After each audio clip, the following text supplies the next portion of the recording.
terdiri dari gabungan antara pasukan Quraisy dengan pasukan dari Bani Ghatafan, ya, mengepung kota Madinah. Ditambah di dalamnya ada pengkhianat dari bangsa Yahudi. Jadi kondisi kaum muslimin saat itu benar-benar terjepit dan sulit. Sampai-sampai Al-Quran mengatakan wa idzaghatil absar wa balaghatil qulubul hanajira wa tadhunnuna billahi dhununa hunalika bituliyal mu'minuna wa zulzilu zilzalan syadida.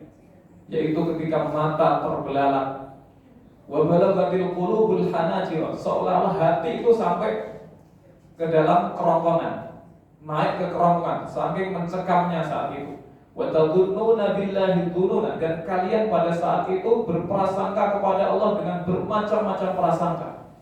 Hunalika betuliyal mu'minun, disitulah orang-orang mukmin diuji oleh Allah Subhanahu wa taala. Wa zulzilu zilzalan syadida, diguncangkan mereka, maksudnya hati mereka, suasana hati mereka dengan guncangan yang sedahsyatnya. Jadi untuk menggambarkan suasana yang begitu mencekam, begitulah kalimat Al-Quranul Karim. Nah, disitulah kemudian ada dua kubu, ya. Yang pertama kubu orang munafik. Orang munafik itu selalu tampak, selalu kelihatan ketika terjadi kesulitan-kesulitan yang seperti ini. Orang munafik mengatakan gharra haula'i dinuhum, atau ma wa'adana Allah wa rasuluhu illa ghurura, janji Allah dan Rasulnya itu palsu katanya. Orang mukmin akan habis.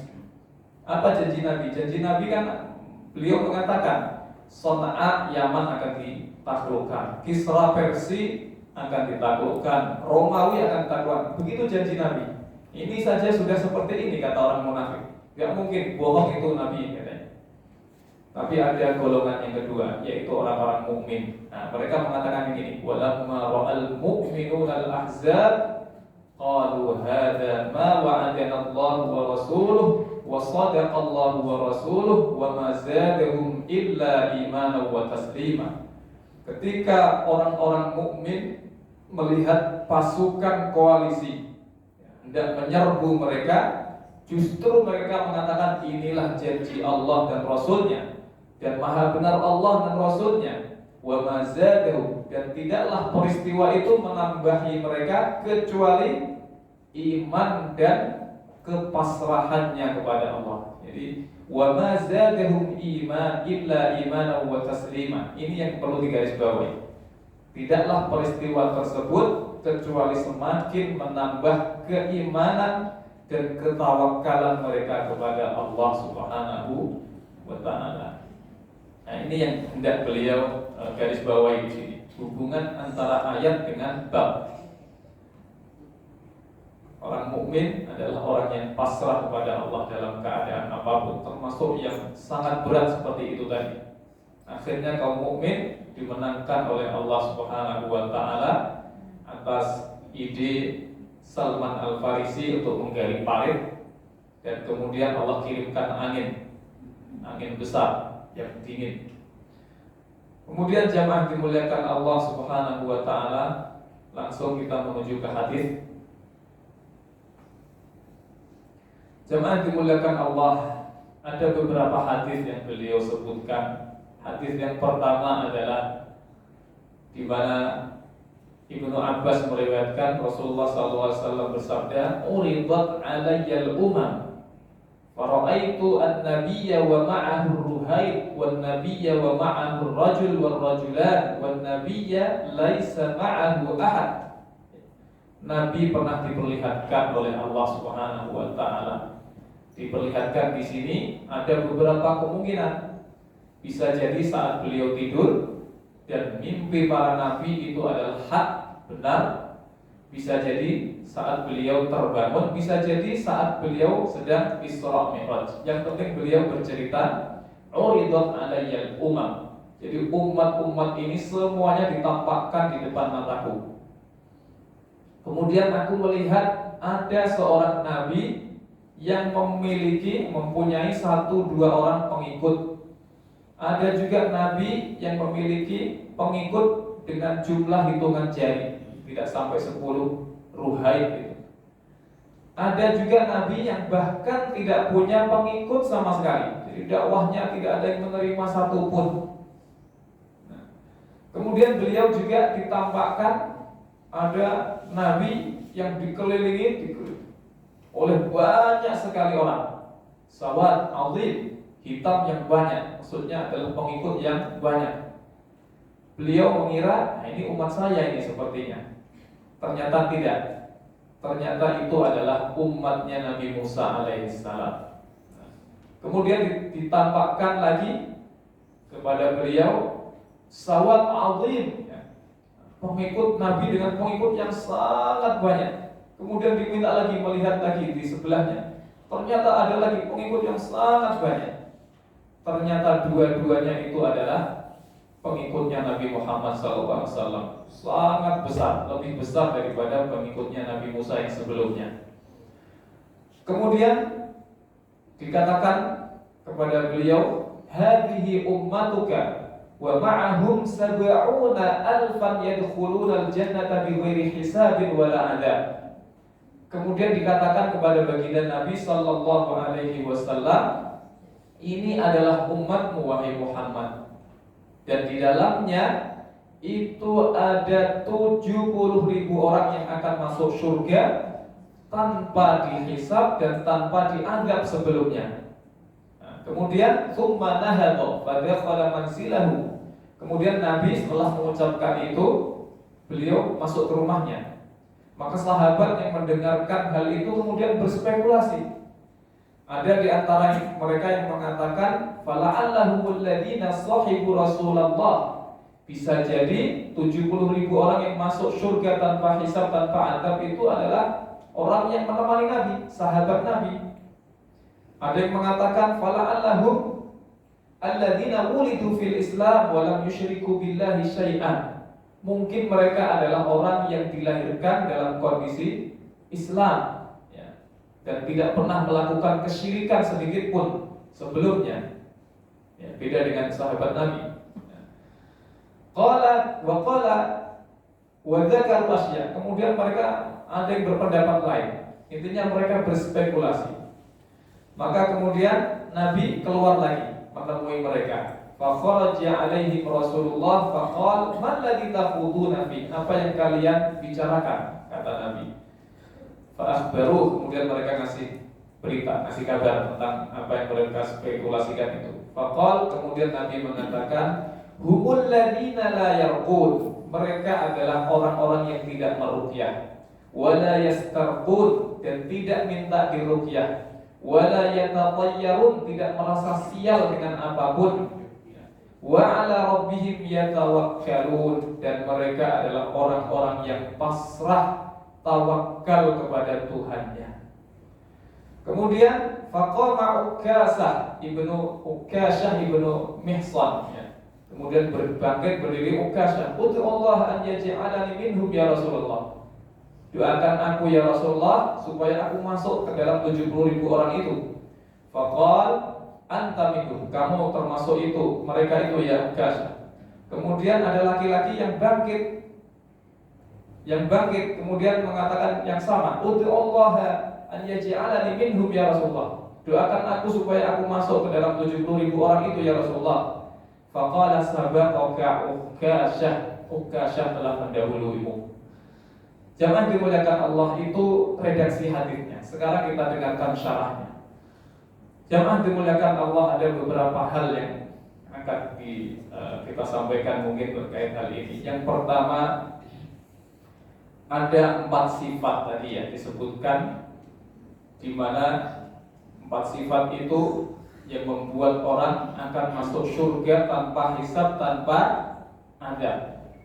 Yang pertama, la yarqud, tidak meruqyah.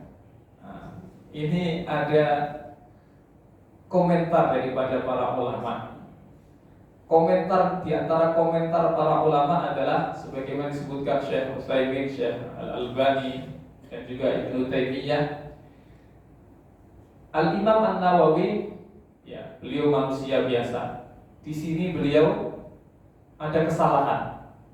Ada kesalahan. Sebenarnya bukan layar pun, tidak meminta, tidak meruqyah. Ya. Ini kesalahan kata beliau. Tidak ada di dalam hadis Muslim itu tidak ada bunyi layar pun gitu. Kata beliau ini kesalahan. Jadi tidak benar bahwasanya sifat orang yang masuk surga tanpa hisab, tanpa adab itu orang yang tidak meruqyah. Enggak. Orang yang meruqyah tetap bisa mendapatkan kesempatan masuk surga tanpa hisab, tanpa adab. Ya. Kenapa? Karena Nabi itu juga pernah meruqyah. Nabi SAW kata beliau pernah meruqyah Sayyidah Aisyah dan yang lain sebagainya. Mana mungkin Nabi kok tidak masuk surga tanpa hisab? Tidak mungkin. Beliau yang pertama kali masuk surga. Maka ini secara makna salah dan secara matan juga begitu kata beliau rahimahullah di kitabnya Riyadhus Shalihin. Syarah Riyadhus Shalihin, syarahnya. Maka kita memang tidak boleh terburu-buru sebelum mendengar apa komentar ulama. Jadi kata beliau yang benar betul 4 hal, tapi yang satu bukan layar pun, bukan orang yang meruqyah, bukan, tapi nanti. Kemudian jemaah dimuliakan Allah, sifat orang yang masuk surga tanpa hisab adalah la yastaqun, tidak minta diruqyah. Ini pun ulama berkomentar juga. Ada 2 komentar ya. Yang pertama, la yastaqun itu maknanya tidak meminta ruqyah atas sesuatu yang belum terjadi. Maksudnya orang yang tidak minta ruqyah yang masuk surga tanpa hisab, tanpa adab itu adalah orang yang tidak minta ruqyah atas sesuatu yang belum terjadi. Tapi kalau dia sudah sakit, terkena misalkan jin atau apa, kemudian dia minta ruqyah, tidak masuk dalam kategori ini. Nah, ini untuk orang yang minta diruqyah untuk sesuatu yang belum terjadi. Dia belum tertimpa apapun, tapi sudah minta diruqyah. Nah, itu maksudnya. Ini yang pertama. Kemudian yang kedua, maksudnya ruqyah di sini ruqyah syirkiyah. Jambi-jambi, mantra-mantra yang bersifat syirik. Ada yang pendapat seperti itu. Ya. Jemaah dimuliakan Allah Subhanahu wa taala. Ada juga ulama yang mengatakan karena minta diruqyah itu menunjukkan kelemahan seseorang. Seharusnya orang itu membentengi dirinya sendiri dengan ruqyah-ruqyah, dengan doa-doa, zikir-zikir yang Allah dan Rasulnya ajarkan. Contoh doa pagi petang dan yang lain sebagainya. Kemudian yang ketiga adalah wala yatatayyarun. Di antara sifat orang masuk surga tanpa hisab, tanpa adab adalah orang yang tidak merasa sial dengan apapun. Ya, termasuk yang tadi kita sebutkan, merasa sial dengan angka, merasa sial dengan binatang tertentu, merasa sial dengan hari. Nah, dulu orang Quraisy mereka nggak mau menikahkan anaknya di bulan Syawal. Katanya siapa yang menikah di bulan Syawal itu akan tidak akan mendapatkan taufik, entah terjadi apalah gitu. Nah, mereka merasa sial dengan bulan Syawal. Maka Nabi membatalkan hal itu. Nabi menikahi Sayyidah Aisyah di bulan Syawal. Dan ternyata tidak sebagaimana yang mereka duga. Mereka bayangkan, Nabi rumah tangganya baik, diberkahi, Masya Allah, dan tidak terjadi apapun. Kemudian wa ala rabbihim yatawakkalun, dan mereka memasrahkan nasibnya kepada Allah Subhanahu wa taala. Ini 4 hal, 4 sifat orang yang masuk surga tanpa hisab, tanpa adab. Tapi karena yang pertama tadi dibatalkan oleh Al-Imam Syekh Muhammad Shalih Al-Utsaimin dan juga Syekh Al-Albani dan Syekh Ibnu Taimiyah rahimahullahu taala, mereka mengganti yang satu tadi layar pun dengan satu hal, namanya La yaktawun, mereka tidak meminta untuk berobat dengan menggunakan bara api. Al-kiwa namanya, Bapak Ibu yang dimuliakan Allah. Wallahu ta'ala a'lam. Apa alasannya kita tidak tahu, tapi yang jelas al-kiwa berobat dengan menggunakan bara api atau besi yang dipanaskan dengan api itu tidak boleh dilakukan kecuali tidak ada obat yang lain. La yaktawun, mereka tidak meminta untuk diobati dengan bara api tadi. Adapun yang mengobati bagaimana? Tidak masalah. Karena diriwayatkan Nabi juga pernah mengobati seseorang dengan menggunakan bara api itu. Ada salah seorang sahabat terluka, darahnya tidak mau berhenti, keluar terus, mengucur terus, kemudian Rasulullah obati dengan al-kiwa itu, disentuhkan dengan bara api, maka kemudian berhenti itu darahnya. Jadi kesimpulan dari hadis ini ada 70.000 orang yang akan masuk surga tanpa hisab, tanpa azab. Ada lagi riwayat lain, masing-masing dari 70.000 orang ini membawa 70.000 orang yang lainnya. Jadi kalau di total berapa itu? 4,9 miliar orang. Itu disebutkan oleh Syekh Muhammad bin Shalih Al-Utsaimin dalam kitabnya. Jadi tidak hanya 70.000, karena 70.000 ini masing-masing membawa 70.000 juga. Jadi jumlahnya 4,9 M, nolnya 8. 4.900.000.000 orang yang akan masuk surga tanpa hisab, tanpa adab. Dan mereka itu kriterianya 4 hal tadi. Yang pertama, la yastarqun, tidak meminta diruqyah. Tafsirnya tadi sudah disampaikan. Ulama mengatakan minta diruqyah dari hal-hal yang belum terjadi. Tapi kalau sudah terjadi ya tidak masalah. Seperti orang yang terkena gangguan jin dan atau yang lain, sengatan lebah atau yang lainnya. Kemudian la yatatayyaru, tidak merasa sial dengan sesuatu, tempat, waktu dan yang lain sebagainya. Kemudian mereka bertawakal kepada Allah. Dan keempat adalah la yaktawun, tidak meminta diobati dengan bara api. Wallahu ta'ala a'lam. Ini hadis yang pertama penjelasannya. Kemudian yang kedua, jamaah dimuliakan Allah Subhanahu wa taala. Ats-tsani 'an Ibnu Abbas radhiyallahu anhu aidan anna Rasulullah sallallahu alaihi wasallam yaqul, Rasulullah sallallahu alaihi wasallam bersabda, beliau berdoa, Allahumma laka aslamtu wa bika amantu wa 'alaika tawakkaltu wa ilaika anabtu wa bika khasamtu. Allahumma a'udzu bi'izzatika la ilaha illa anta an tudhillani antal hayyul ladzi la tamut wal jinnu wal insu yamutun. Allahumma laka aslamtu, ya Allah, hanya kepadamu kami berpasrah diri. Wa bika amantu, dan kepadamu kami beriman, saya beriman. Wa 'alaika tawakkaltu, dan kepadamulah kami bertawakal. Wa bika wa ilaika anabtu, kepadamulah kami kembali. Wa bika khasamtu, dan karenamulah kami berdebat, maksudnya dengan musuh Islam. Allahumma, ya Allah, a'udzu bi'izzatika, aku berlindung dengan kemuliaanmu, la ilaha illa anta, tidak ada Tuhan selain Engkau.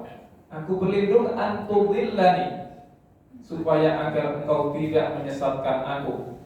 Antal hayyul ladzi la yamut, Engkau adalah zat yang maha hidup dan tidak akan mati. Wal jinnu wal insu yamutun, adapun jin dan manusia mereka itu juga mati. Ini salah satu doa yang diajarkan oleh Nabi Sallallahu Alaihi Wasallam. Apa hubungannya dengan bab yang ditulis Al-Imam An-Nawawi tentang yakin dan tawakal? Di situ tertera kalimat laka aslamtu dan wa alaika tawakkaltu, kepadamu kami serahkan urusan, wa alaika tawakkaltu, dan hanya kepadamu kami bertawakal.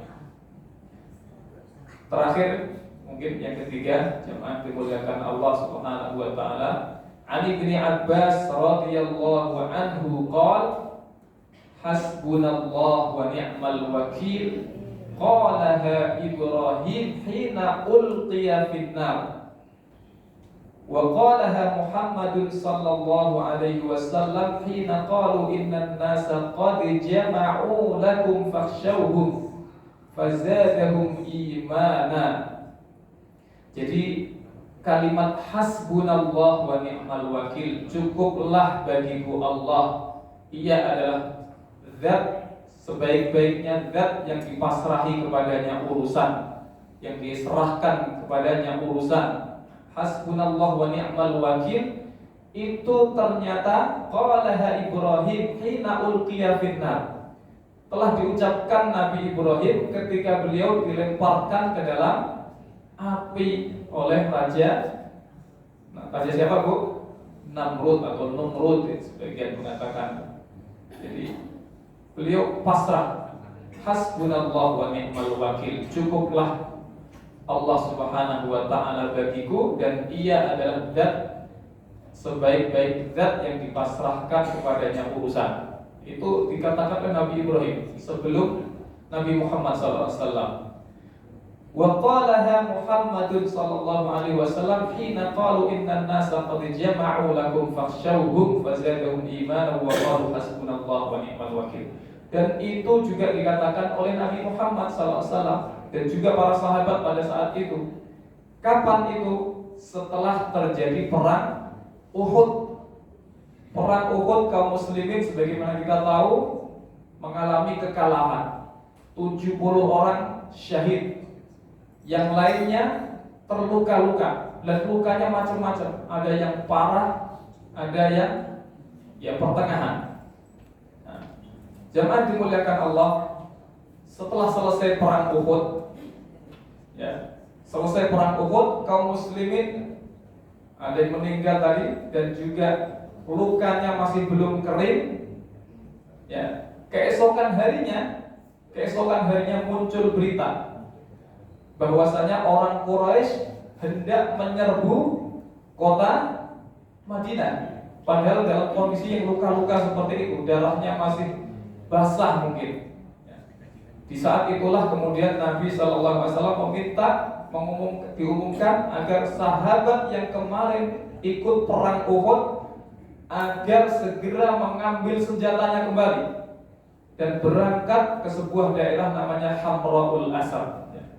Untuk apa? Untuk agar supaya orang Quraisy itu tadi mengira kaum muslimin ternyata masih kuat. Jemaah dimuliakan Allah, kalau kita dalam posisi kaum muslimin saat itu sedang terluka parah karena pedang, karena tombak, darah masih basah, diminta untuk berjalan sekian jauhnya, berperang kembali ke Hamraul Asad, sebuah daerah, itu pasti berat, itu sangat berat. Saya bisa membayangkan kalau saya yang diperintah, betapa beratnya hal itu. Tapi subhanallah, tidak ada satupun sahabat yang tertinggal, padahal mereka dalam kondisi terluka-luka seperti itu. Mereka kemudian berangkat menyambut seruan Nabi SAW dan mengatakan hasbunallahu wa ni'mal wakil, cukuplah Allah bagi kita, dan ia adalah zat sebaik-baik zat yang dipasrahkan kepadanya semua urusan. Berangkat mereka. Kemudian Allah memuji-muji mereka dengan mengatakan alladzina stajabu lillahi wa rasuli min ba'di ma asabahumul qarh, yaitu orang-orang yang tetap menyambut seruan Allah, perintah Allah dan Rasulnya setelah mereka terkena luka-luka. Dipuji-puji oleh Allah Subhanahu wa ta'ala. Wallahu ta'ala a'lam. Mudah-mudahan Allah Subhanahu wa ta'ala memudahkan kita untuk memiliki sifat yang satu ini, tawakal kepada Allah Subhanahu wa ta'ala, yang merupakan tanda daripada keimanan seseorang, sebuah amalan yang tidak terlihat tapi di sisi Allah Subhanahu wa taala menduduki salah satu peringkat yang tertinggi. Wallahu taala a'lam. Ditutup dengan doa atau ada pertanyaan? Oh, ada pertanyaan, silakan. Satu mungkin Pak ya. Mudah-mudahan bisa dijawab. Silakan Pak. Bismillahirrahmanirrahim. Assalamualaikum warahmatullahi wabarakatuh. Waalaikumsalam warahmatullahi wabarakatuh. Ada dua pertanyaan. Pertama, saya tertarik dengan tadi orang-orang yang termasuk dalam tanpa hisab, masuk surga tanpa hisab. 70.000 orang. Nah, sebenarnya apa sih tipsnya gitu untuk kita tergolong kepada golongan itu, Pak Ustaz?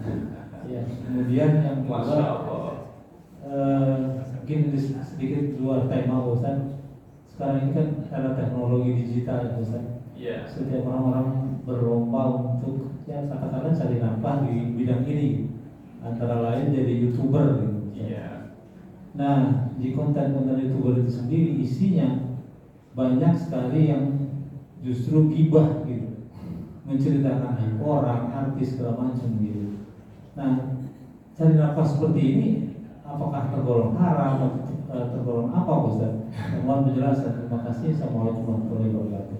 Waalaikumsalam warahmatullahi wabarakatuh. Baik, terima kasih atas pertanyaannya. Yang pertama, ini bukan saja keinginan Bapak, tapi keinginan kita semua masuk surga tanpa hisab, tanpa adab. Bagaimana tipsnya? Wah, ini agak sulit ini. Bapak Ibu yang dimuliakan Allah Subhanahu wa taala, tentunya tipsnya adalah ya kita belajar ya sesuatu yang menyebabkan kita masuk surga tanpa hisab dan tanpa adab. Kita mencari ilmu ya, sebanyak-banyaknya, sedetil-detilnya, karena ini adalah obsesi kita. Seseorang yang terobsesi untuk memiliki sesuatu, dia akan berusaha semaksimal mungkin untuk mendapatkan sesuatu itu ya.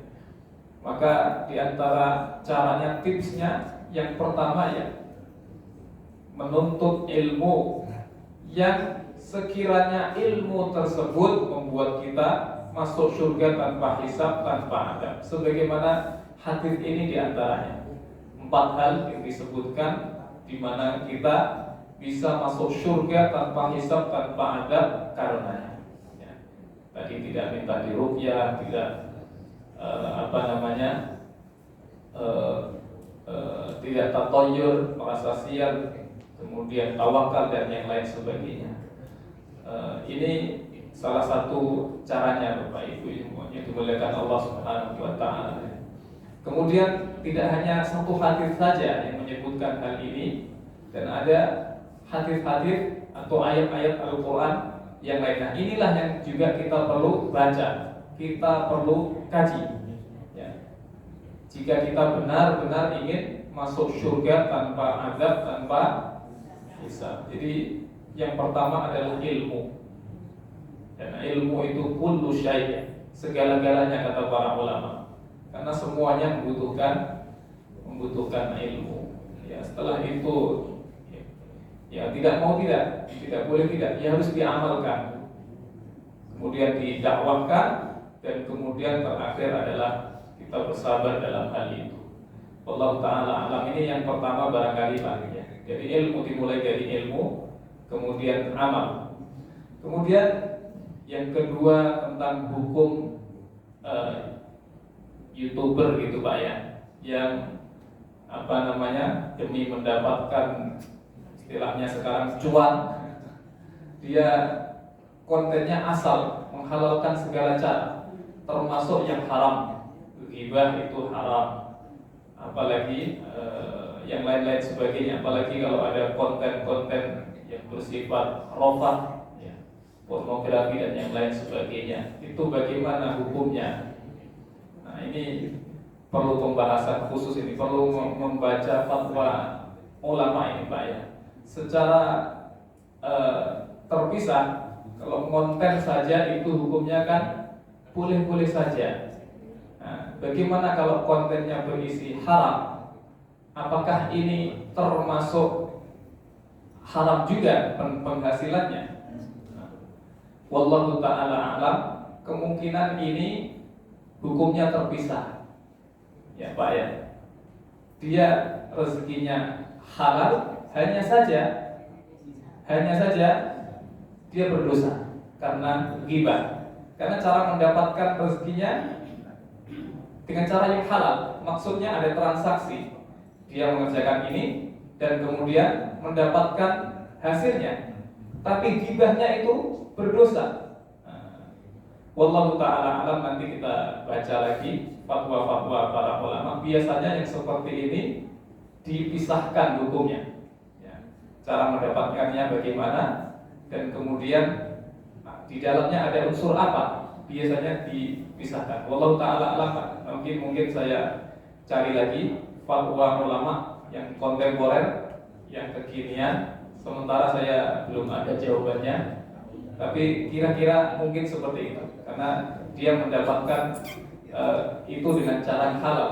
Seperti kita jual beli itu aslinya halal, tapi kalau jual beli dengan cara yang lain, nah beda lagi nanti hukumnya. Wallahu ta'ala a'lam.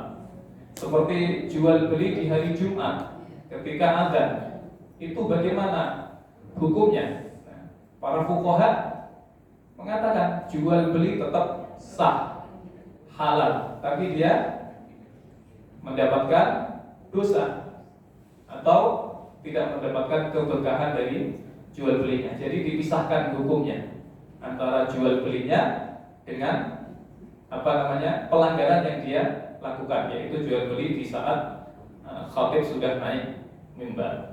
Wallahu ta'ala alam. Insyaallah mudah-mudahan di pertemuan selanjutnya bisa kita hadirkan mungkin jawabannya. Wallahu ta'ala alam. Itu barangkali ya, Bapak Ibu yang dimuliakan Allah, kajian kita pada pagi hari ini. Akhirnya kita tutup dengan doa atau kafaratul majelis? Doa kafaratul majelis. Akhirnya mari kita tutup pertemuan ini dengan doa kafaratul majelis. Subhanakallahumma wa bihamdika asyhadu an la ilaha illa anta astaghfiruka wa atubu ilaik. Assalamualaikum warahmatullahi wabarakatuh.